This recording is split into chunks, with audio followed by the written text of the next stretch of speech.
সবথেকে মজার বিষয় হচ্ছে আজকে আমি যখন রেকর্ডিং শুরু করছিলাম তখন হঠাৎ করে দেখি যে ফিগমা তার ইউআই পরিবর্তন করেছে। ফিগমা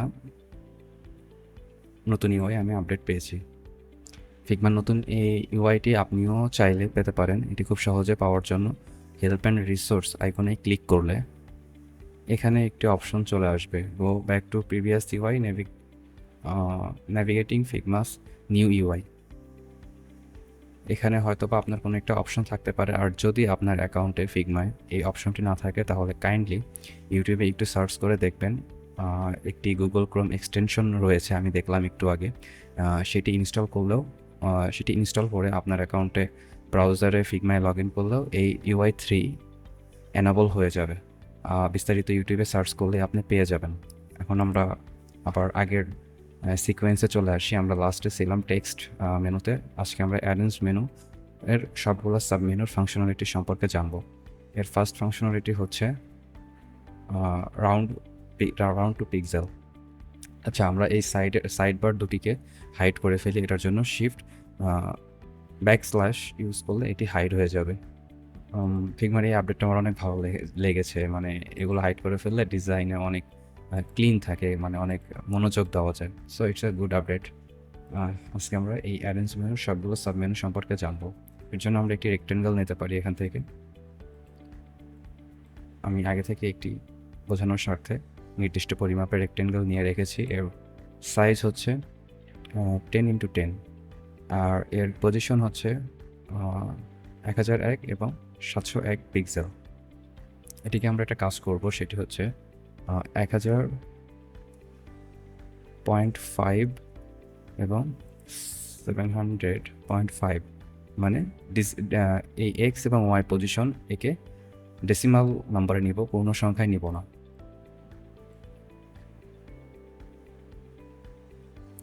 আচ্ছা, এটি আমরা পরে কপি করবো, এখনই কপি করার দরকার নেই। আমরা আরেকটি কাজ করবো, এখানে এই উইডথ এবং হাইটটিও আমরা ডেসিমাল সংখ্যায় নিব।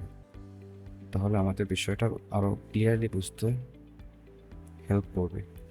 সো এখন এটি হচ্ছে পিক্সেল গ্রিড। আমরা যেখানে স্কোয়ার লাইনগুলো দেখছি, এটা হচ্ছে পিক্সেল গ্রিড। এটি আপনি যদি আপনার এনাবল করা না থাকে, আপনি ভিউ থেকে পিক্সেল গ্রিড এনাবল করে নিতে পারেন। এর শর্টকাট কি হচ্ছে শিফট অ্যাপোস্ট্রফি কমা। ওকে, এখন আমরা মেইন বিষয়বস্তুতে আসি। এখন কিন্তু এটি পিক্সেল গ্রিডের সাথে অ্যালাইন হয়ে আছে, বা একদম শুরু থেকে শেষ পর্যন্ত মিলে আছে। মানে এক্স অ্যাক্সিসেও এটি একদম মিলে আছে, ওয়াই অ্যাক্সিসেও এটি একটি লাইনের সাথে মিলে আছে। বাট এটাকে যদি আমরা পরিবর্তন করি, আপনি কিন্তু এভাবে টেনে তা করতে পারবেন না, এখান থেকে করতে হবে। আমরা এক্স পজিশনটাকে একটু সরিয়ে দিলাম 0.5 পিক্সেল, এবং ওয়াই পজিশন থেকেও একে সরিয়ে দিলাম। দেওয়ার পরে আমরা যদি এখন রাউন্ড টু পিক্সেল, এই যে সেই মেনুতে যদি ক্লিক করি অ্যারেঞ্জ রাউন্ড টু পিক্সেল, তাহলে এটি আসলে পিক্সেল গ্রিডের সাথে এর পজিশন ভ্যালুটাকে রাউন্ড করে ফেলবে, মানে একটি রাউন্ড পজিশনে চলে যাবে। এখন এর এক্স পজিশনটি হচ্ছে 996 এবং 701। তার মানে আগে যে ডেসিমাল সংখ্যাটি ছিল সেটিকে সে রাউন্ড করে পূর্ণ সংখ্যায় নিয়ে এসেছে। এটি আসলে নর্মাল ডিজাইনের ক্ষেত্রে খুব বেশি ইউজফুল নয় এবং খুব বেশি ইউজ করা হয়ে থাকে না।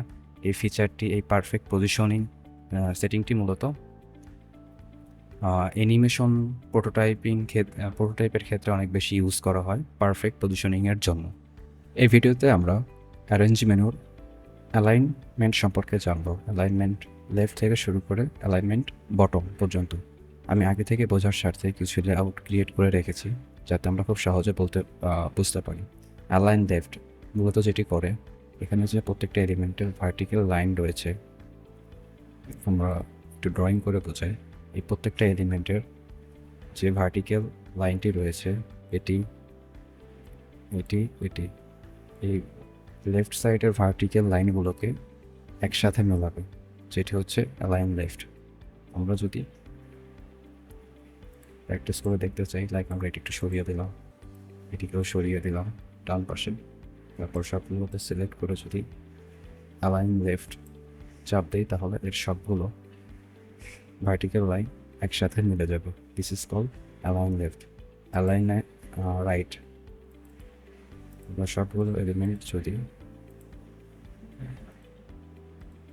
আমি জানি না এখানে অ্যালাইনমেন্ট রাইট হচ্ছে না কেন। এটা রুট ফুল নিয়ে নিয়েছে, আমরা এটাকে অটোমেটিক রুট দিই। তারপর যদি একসাথে সবগুলোকে সিলেক্ট করি তাহলে এটি অ্যালাইন রাইট হয়ে যাবে। এক্ষেত্রেও এই প্রত্যেকটি এলিমেন্টের রাইট সাইডের যে ভার্টিক্যাল বা লম্ব দাগটি রয়েছে সেই লম্ব দাগগুলো একসাথে অ্যালাইন হয়ে যাবে বা মিলে যাবে। হরিজন্টাল সেন্টার যেটা করছে তা হচ্ছে এই যে ভার্টিক্যাল লাইনগুলো রয়েছে প্রত্যেকটি এলিমেন্টের মাঝ বরাবর যে ভার্টিক্যাল লাইনগুলো সেই সবগুলোকে সে একসাথে মিলিয়ে ফেলছে, যেটা হচ্ছে হরিজন্টাল ভার্টিক্যাল লাইনগুলোকে সে একসাথে সেন্টারে মিলিয়ে দিচ্ছে। এরপরে রয়েছে অ্যালাইন টপ। এটি ভার্টিক্যাল লাইন না, হরিজন্টাল লাইনগুলোকে অ্যালাইন করছে। এই প্রত্যেকটা এলিমেন্টের যে হরিজন্টাল লাইনগুলো রয়েছে সে এই লাইনগুলোকে একসাথে মিলাচ্ছে টপ বরাবর, টপ হরিজন্টাল লাইনগুলোকে। সো আমরা যদি একটু এলোমেলো করে দিই,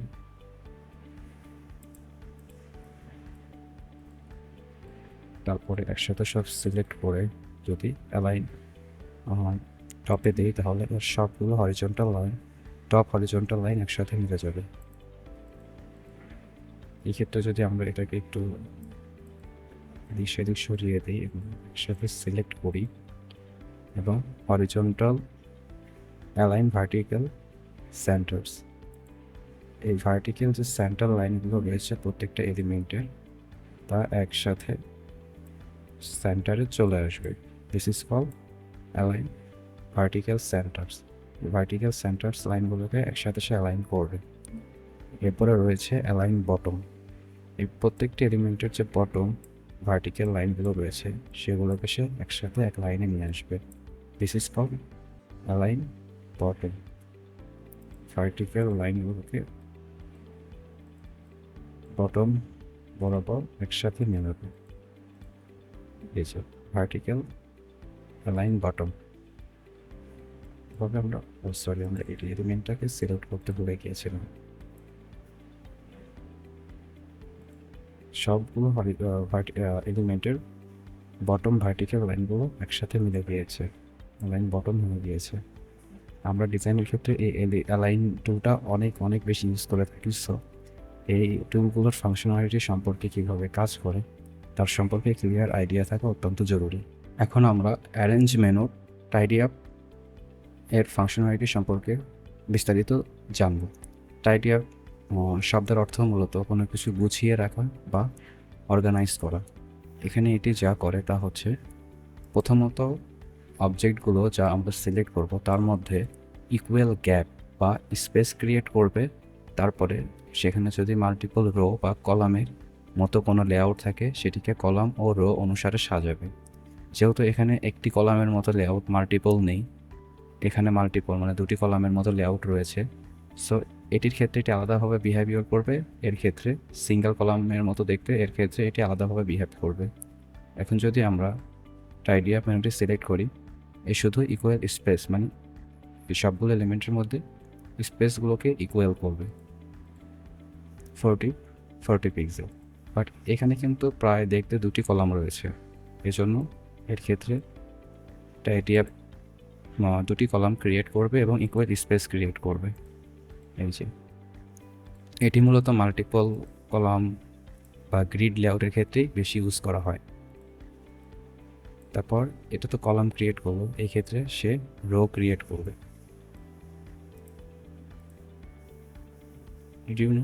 the beauty of tidy up functionality, এটি মূলত গ্রিডের মতো লেআউটগুলোকে মানে লেআউটে থাকা ছড়ানো ছেটানো এলিমেন্টগুলোকে গুছিয়ে ফেলে বা টাইডি আপ করে, আর ইকুয়াল স্পেস বা গ্যাপ ক্রিয়েট করে। ওকে, এরপরে রয়েছে pack horizontal, pack vertical. Pack মানে এখানে বোঝানো হচ্ছে কাছাকাছি নিয়ে আসা। সো আমরা যদি এখানে এটিকে সিলেক্ট করি, তারপর অ্যারেঞ্জ প্যাক হরিজন্টালি, দেখেছেন হরিজন্টালি, এই হরিজন্টাল লাইন বরাবর যে স্পেস থাকবে সেই স্পেস গ্যাপগুলোকে সরিয়ে এলিমেন্টগুলোকে একবারে কাছাকাছি নিয়ে আসবে। যদি এই ক্ষেত্রে আমরা প্যাক ভার্টিক্যালি করি,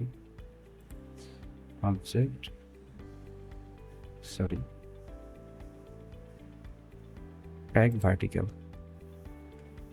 কাজ করবো না কেন? আচ্ছা, আমি একটি কলাম সিলেক্ট করে দেখি কী হয়। অ্যারেঞ্জ প্যাক ভার্টিক্যাল, এই যে ভার্টিক্যালি এই এলিমেন্টের যে লাইনগুলো ছিল সেগুলোকে সে প্যাক করে ফেললো বা একবার কাছাকাছি নিয়ে আসলো। এটি হচ্ছে একটি এলিমেন্টের, প্রত্যেকটা এলিমেন্টের ভার্টিক্যাল লাইন। আর এই এলিমেন্টের ক্ষেত্রে এগুলো হচ্ছে এর হরিজন্টাল লাইন। এই হরিজন্টাল লাইনগুলোকে হরিজন্টালি প্যাক করলে সাথে কাছাকাছি নিয়ে এসে লাগিয়ে ফেলবে। আর হরিজন্টালি এটা হরিজন্টালি প্যাক করলে প্রত্যেকটা এলিমেন্টের যে হরিজন্টাল লাইনগুলো আছে সেই হরিজন্টাল লাইনগুলোকে সে একবারে প্যাক করে ফেলবে বা কাছে নিয়ে চলে আসবে। এবার আমরা দেখব ডিস্ট্রিবিউট হরিজন্টাল স্পেসিং এবং distribute vertical spacing, distribute left এবং ডিস্ট্রিবিউট বটম।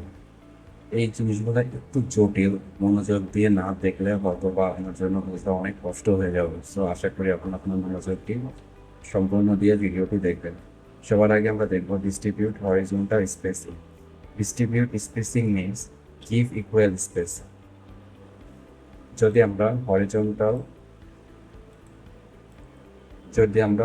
হরিজন্টাল স্পেস মানে এর লেফট সাইডে যে স্পেসটি, এর লেফট সাইডে যে স্পেসটি এগুলো যদি আমরা সমান করতে চাই, কোনো ধরনের অ্যালাইনমেন্ট মানে উপরে নিচে টানাটানি না করে শুধু স্পেসের দিকে, শুধু স্পেসটিকে ইকুয়াল করতে চাই, সেই ক্ষেত্রে আমরা অ্যারেঞ্জ ডিস্ট্রিবিউট হরিজন্টাল স্পেসিং। এখন এর থেকে এর দূরত্ব এই সবগুলো একে অপরের থেকে দূরত্ব সমান। তারপরে রয়েছে ডিস্ট্রিবিউট ভার্টিক্যাল স্পেসিং। যদি আমরা ভার্টিক্যাল স্পেসিং দেই তাহলে এর উপরের নিচের ডিস্টেন্স ইকুয়াল হবে। এরপরে রয়েছে ডিস্ট্রিবিউট লেফট। এতক্ষণ আমরা স্পেসিং মানে গ্যাপ, এই গ্যাপটুকু ইকুয়ালি ডিভাইড করে রিঅ্যারেঞ্জ করেছি বা রিপোজিশন করেছি এলিমেন্টগুলো।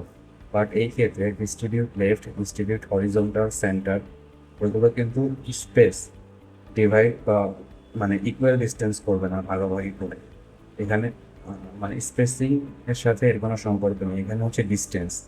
Distribute left centre top give equal left centre top distance of each আদার।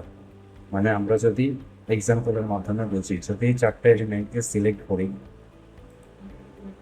করার পরে অ্যারেঞ্জে যে ডিস্ট্রিবিউট লেফট মানে give equal distance for each element, মানে প্রত্যেকটি এলিমেন্টের লেফট সাইড থেকে লেফট সাইডের দূরত্ব ইকুয়াল করতে চাইলে আমরা এটি ক্লিক করতে পারি।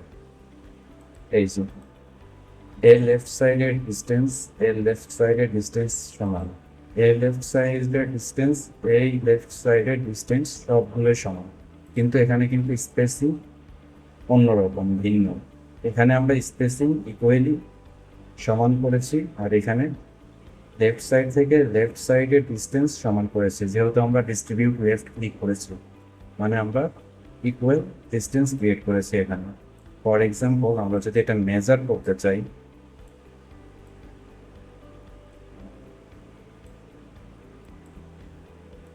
আমরা দেখব যে এই লেফটের ডিস্টেন্স, এই লেফট থেকে এই লেফটের ডিস্টেন্স এবং এটার থেকে এটা সবগুলোর সমান। তাহলে আমরা কি বুঝলাম? ডিস্ট্রিবিউট হরিজন্টাল স্পেসিং, যখন আমরা স্পেসিং ডিস্ট্রিবিউট করব বা ইকুয়ালি ভাগ করব তখন শুধুমাত্র স্পেসগুলো ইকুয়াল হয়ে যাবে। আর যখন আমরা শুধু ডিস্ট্রিবিউট করব তখন খালি ডিস্টেন্সগুলো ইকুয়াল হবে। সো কোনো কনফিউশন ক্রিয়েট হলে বা আমি সহজভাবে বলতে না পারলে শুধু এই দুইটি লাইন মাথায় রাখবেন যে distribute spacing means make equal spacing, আর distribute left centre top bottom right যেটাই দেই না এটার মানে হচ্ছে ইকুয়াল ডিস্টেন্স। অনুরূপভাবে আমরা যদি ডিস্ট্রিবিউট রাইটে ক্লিক করি তাহলে এই রাইটের কর্নার থেকে এই রাইটের কর্নারের ডিস্টেন্স সমান হবে। আবার এই রাইটের কর্নার থেকে এই রাইটের কর্নার সমান হবে। এখানে যতগুলো এলিমেন্ট রয়েছে তা একে অপরের রাইট কর্নারের ডিস্টেন্স সমান। তারপরে রয়েছে ডিস্ট্রিবিউট ভার্টিক্যালি, ডিস্ট্রিবিউট টপ। আমরা যদি টপে ক্লিক, আমরা লেফট রাইট দেখেছি, এবার হচ্ছে টপ। যদি আমরা টপে ক্লিক করি তাহলে এই টপ কর্নার থেকে এই টপ কর্নার এবং এই টপ কর্নার থেকে এই টপ কর্নারের ডিস্টেন্স ইকুয়াল হবে। আবার অনুরূপভাবে যদি আমরা ডিস্ট্রিবিউট বটম, মানে নিচ থেকে নিচের প্রত্যেকটি এলিমেন্টের নিচের কর্নারের ডিস্টেন্স যদি সমান করতে চাই, তাহলে ডিস্ট্রিবিউট বটমে ক্লিক করলে আমরা চেক করে দেখব যে এই কর্নার থেকে এই কর্নারের ডিস্টেন্স সমান, আবার এর নিচের কর্নার থেকে এর নিচের কর্নারের ডিস্টেন্স সমান। এবার রয়েছে ডিস্ট্রিবিউট হরিজন্টাল সেন্টারস ডিস্টেন্স।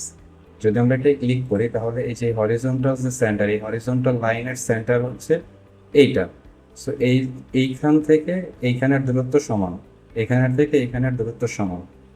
আমরা যদি এক্সাম্পল প্রুফ করার এই এক্সাম্পলটা মানে স্টেটমেন্টটা প্রুফ করার চেষ্টা করি, আমরা দেখব যে এটা সেন্টার থেকে এটার সেন্টার এবং এটার সেন্টার থেকে এটার সেন্টারের ডিস্টেন্স অলমোস্ট সমান। আমি আসলে সত্যি কথা বলতে নিজেও জানি না যে আসলে এই ফিচারটি কোন সিচুয়েশনে বেশি ইউজ করা হয়। মানে আমি আজ পর্যন্ত কোনো রিয়েল প্রজেক্টে এমন কোনো সিচুয়েশন দেখিনি যে আমাকে কোনো এলিমেন্টের টপ কর্নারের ডিস্টেন্স সমান করতে হয়। হ্যাঁ, আমরা স্পেস ইকুয়ালি এটা অনেক ইউজ করি প্রোগ্রামিংয়ের, ওয়েব ডেভেলপমেন্টের ক্ষেত্রে ইউজ করি, ডিজাইনের ক্ষেত্রে ইউজ করি, যে মধ্যবর্তী যে গ্যাপ আছে তার সমান করা। কিন্তু মানে কোনো এলিমেন্টের লেফট কর্নার থেকে অপর এলিমেন্টের লেফট কর্নারের ডিস্টেন্স সমান করতে হবে, এরকম সিচুয়েশন আমি আমার ডিজাইন ক্যারিয়ারে বাস্তবিক লাইফে কখনো পাইনি। আপনি জাস্ট জেনে রাখার স্বার্থে এটি দেখে রাখতে পারেন, বাট এটা কোনো ইম্পর্টেন্ট কিছু না বা প্রয়োজন হয় না রিয়েল প্রজেক্টে কাজ করার সময়। তারপরে রয়েছে অ্যারেঞ্জ ডিস্ট্রিবিউট ভার্টিক্যাল সেন্টারস কোনটা? এই যে ভার্টিক্যাল লাইন, এটা ভার্টিক্যাল লাইনের সেন্টার এটা। তাহলে এই সেন্টার থেকে এই সেন্টারের ডিস্টেন্স, এই সেন্টারের থেকে এই সেন্টারের ডিস্টেন্স সমান হবে। এটা আমি আর আপনাকে দেখাবো না, আপনি নিজে করে টেস্ট করবেন। আর কোনো সমস্যা হলে কমেন্টে জানাবেন, আমি তো সহযোগিতা করার জন্য আছি। আপনি যদি আমার সাথে এই রিয়েল ই কমার্স ক্লায়েন্টের প্রজেক্টটি সম্পূর্ণ ডিজাইন করতে চান তাহলে ডিসক্রিপশনে দেওয়া লিঙ্কটি অনুসরণ করুন। এখানে আমরা একটি কমপ্লিট ডিজাইন সিস্টেম ডেভেলপ করেছি। এরপরে রয়েছে ওয়েব পেজ ডিজাইন এবং মোবাইল অ্যাপ ডিজাইন।